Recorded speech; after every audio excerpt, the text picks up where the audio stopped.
I'm Andrea Schrader from the Creative Dream Incubator, and this is our pop-up podcast on creative dreaming versus the end of the world. This is episode 4, and yesterday in episode 3, I promised a story about, just to better illustrate what I'm talking about, what I'm saying now.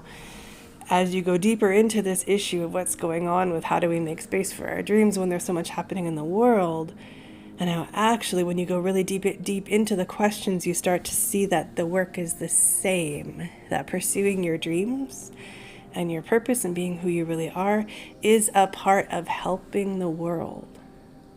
There's just this thing happening that this person in my life wasn't taking responsibility for. And I was being kind of gentle, saying, okay, like this is happening, we need to work on this. And it kept happening. And then I did, make a more firm boundary and say, okay, this needs to stop happening. You are responsible. You need to handle it. And the person who I've always had a very friendly relationship with freaked out, just freaked out, started accusing me of things, started lying, started threatening me. And so they took this situation, which was a pretty small thing, and turned it into this thing that's now impossible to solve because of the way that they're reacting to it. So that's emotional reactivity. So I'm assuming that this person felt attacked when I made a clearer boundary, and that's pretty common. Like, I can be too patient about my boundary. So I can say, this is the boundary, but they're kind of not honoring it. And I'm like, okay, this is the boundary. And, and I keep doing that until I'm fed up, right? And then it's like, okay, boundary, right? And I'm not actually being mean about it, but they're used to me being so loosey-goosey about it that it feels mean to them.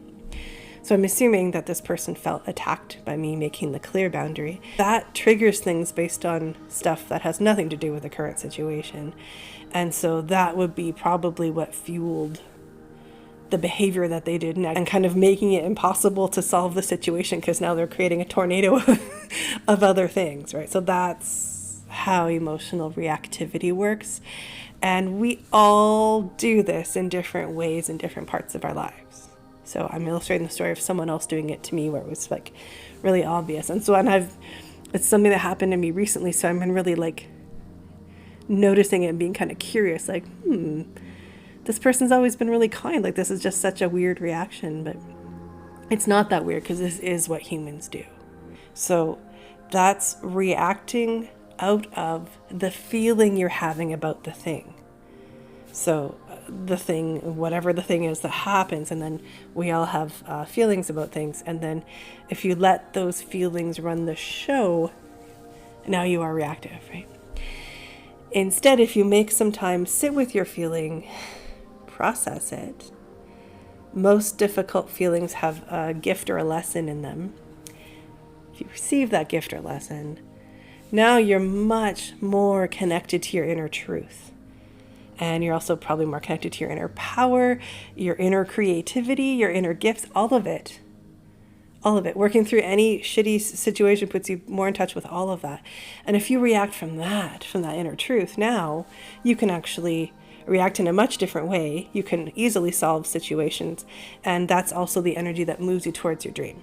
So when I help people make their dreams real, that's what we're doing. We're just connecting in with that, all that amazing energy and power that's already in you. You're already able to tap into it. We tap into it more deeply and bring it out. That's the process of making any dream real. That's also how you grow. Like the less, emotional reactive you are, the more mature you become. I mean, we know babies cry when they're hungry. You and I usually don't cry when we're hungry. We're able to instead make a meal, right?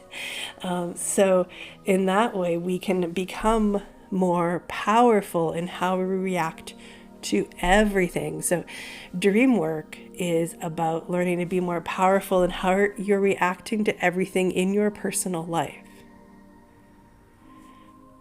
But making the world better is about humanity learning how to act differently, right? It's about humanity as a whole being less reactive, less selfish and greedy, and learning how to make better choices, learning how to live in harmony and work together. So it's just like the dream work is what's happening on a small scale, on a personal scale. So I'm learning about the part of me that's afraid, and the part of me that's like that doesn't feel ready, and the part of me that really wants to surge ahead, and the part of me that's this creative genius. And I'm learning how to work with all of this and act powerfully for my own good.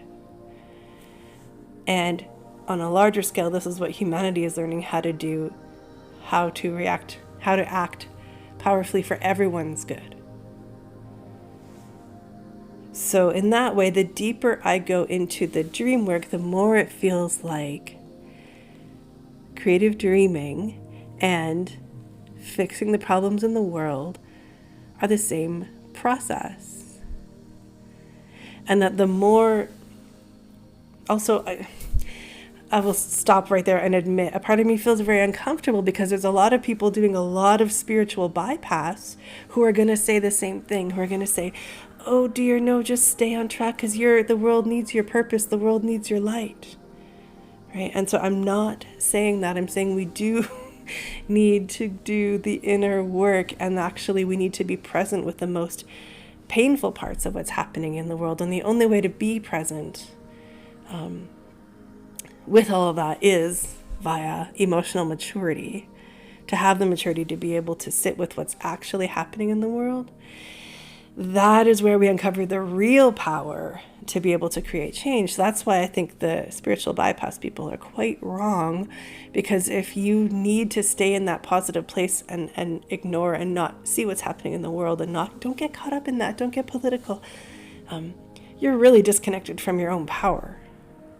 Power is a grounded energy, and there's no power when you're avoiding stuff. Like, it doesn't work that way. You need to be able to be present with what is in order to be able to move forward into what could be, in order to create.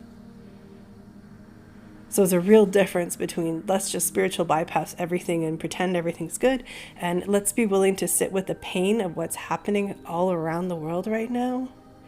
And let's also sit with the truth of what you are being called to do. And let's also start to grow up as a species. None of this is easy stuff. But the deeper I go into the question and looking at what's happening with how do we even pursue our dreams when there's so much shit in the world, this is more what I come to, that actually this is the same work.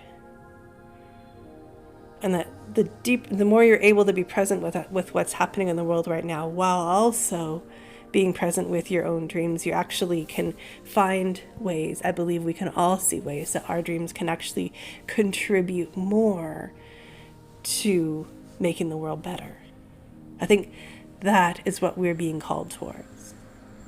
So I think I mentioned yesterday, I have a free class that is it's a 90-minute inner work workshop and healing circle. I really want to encourage you. I'm going to put a link below. Sign up for that and work through that process with whatever it is you're feeling about the state of the world and your dreams and how everything fits right now. Work through that with your current feelings. Go deeper into it and then find out what are the gifts for you. What is the message for you? I think we're really at a turning point here, and I think that there's so much potential in what we could do next. And I think the world actually needs us creative dreamers to be awake and empowered, right? And not flattened by our overwhelm and stress about everything that's happening. So I think the onus comes on us to look at our self-care, to look at our creative care, our emotional care, to learn how to sit with the pain of it and process our feelings on a much deeper level so that we're able to act in a much more powerful way. So I'm going to put that link below, and I will see you back here tomorrow for our pop-up podcast on creative dreaming versus the end of the world.